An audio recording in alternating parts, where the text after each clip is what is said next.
আমি মিয়া। যদি মুখ্যমন্ত্রী মিয়া বলতে মুসলমান বুঝাচ্ছেন, তাহলে আমি মিয়া।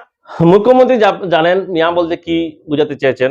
ভারতীয় বলতে তো বুঝলাম ভারত আমাদের এই দেশের, আর মিয়ারা যদি ভারতীয় হয় না, তাহলে কেন ওদেরকে এই দেশে এই খাওয়া থাকা বাসস্থানের অধিকার দেওয়া হচ্ছে? মিয়াকে, হুইজ মিয়া? আমি মিয়া, আমি মিয়া।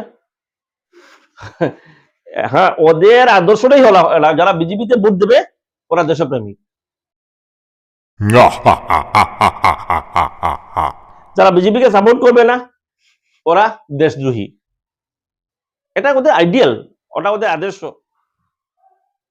যারা বিজেপি যত আপনি করুন, আর 2016 নির্বাচনের পূর্বে ভারতবর্ষে তৎকালীন বিজেপি সরকার একটা মোস্ট করাপ্ট পলিটিক্যাল লিডার্স একটা তৈরি করেছিল একটা বুকলেট, যেখানে আমার বর্তমান মুখ্যমন্ত্রী যখনই বিজেপিতে গিয়েছেন, বিজেপির ওয়াশিং মেশিনে এইভাবে তিনি নিজেকে পবিত্র করেছেন যে এখনই তিনি পুত পবিত্র।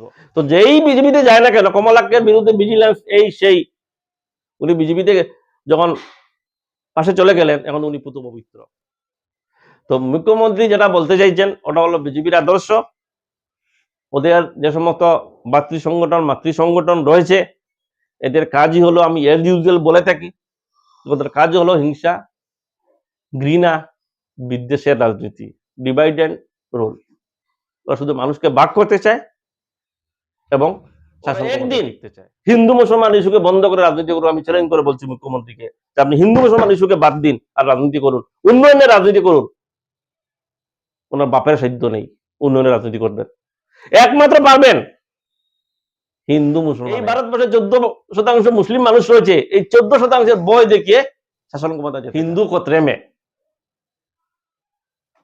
86% पीपल खतरे में, मगर क्यों?